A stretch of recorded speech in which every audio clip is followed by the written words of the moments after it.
ICE is here in Los Angeles. They're here for the guys who see if you're looking for help at Home Depot. Awesome. What kind of person applies for a job where you get to ruin the lives of people from other countries on a daily basis?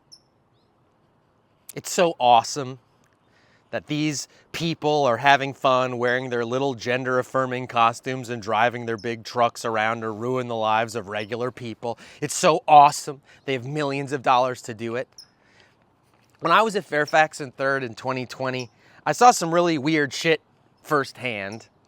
There were these cop cars parked in the middle of the protest with no cop stuff inside them, no computers or guns locked in the center console, which were suddenly being kicked apart, suddenly burning. There was a too small group of young and diverse police with basic riot control equipment standing in a little square, which was quickly encircled by the large group of very peaceful protesters. And then right down the block, you could see all the SUVs lined up and the cold-eyed, gray-haired white SWAT guys in plate carriers laden with 30-round PMags just waiting for the planned excuse to fall on the crowd. And then the tear gas started popping off. People started screaming, "They're shooting." And I remember yelling, it's just flashbangs or beanbags. And that weird feeling of a crowd trying to make their way out of the oncoming kettle on the verge of panic. I remember I started yelling, "Stay calm and take care of each other," to the massive strangers, probably just for myself, while we were all making our way through the alleyways away from the cops.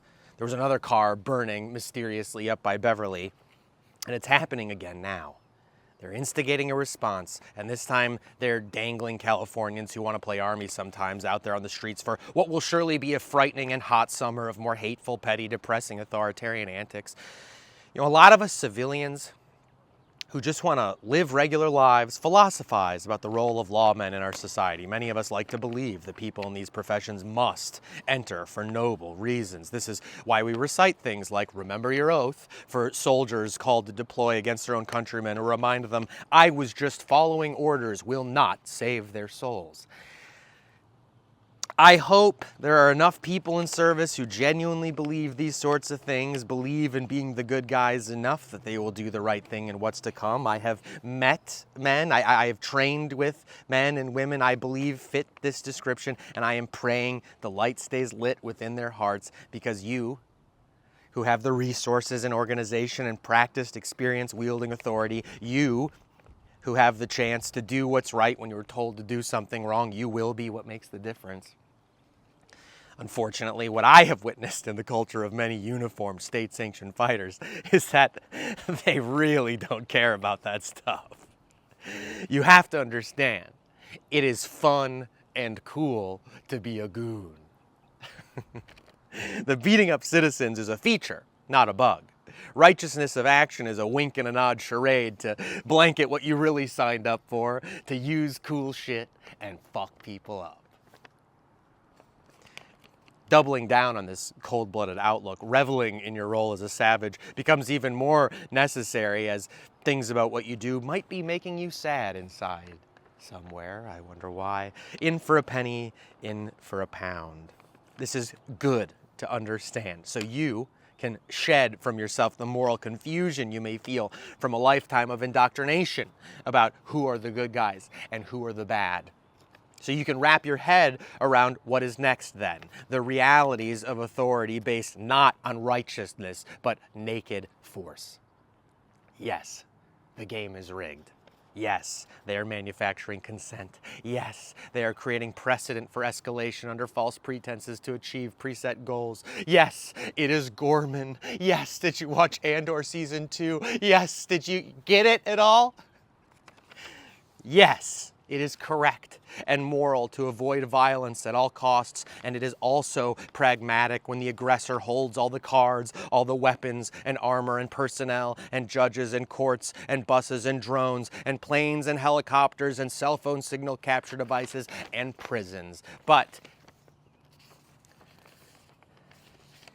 it is not your fault when someone is trying to fight you when you did nothing to cause it. I feel atomized from my fellow regular people being attacked. I feel embarrassed by the absolute state of this country's culture. I feel despair at the lack of love, compassion, and humanity on display from the people who could choose a different path for us. I feel tremendous dread based not just on the absolutely suffocating vibes, but based on historical precedent and pattern recognition. Reading, what a curse. But I do not feel like I did, or am doing, or am going to do anything wrong. I feel an urge to state the common wisdom of self-defense related to kidnappers and serial killers. Do not let them take you to a second location. Nothing good ever happens at the second location. Make them kill you here, where other people might see and hear it. That feels really fantastic and theatrical and goofy and performative to say. Like, I feel really allergic to people out here like who get really into the militant sort of performative shit, even if I do kind of like get suckered into it sometimes. I do feel that seems goofy, but it also feels like that's where it's at. I don't know, man. There are really evil fuckers in this world, and it's really upsetting how often they pretend they're the good guys, and how many people really believe them. Stay calm and take care of each other.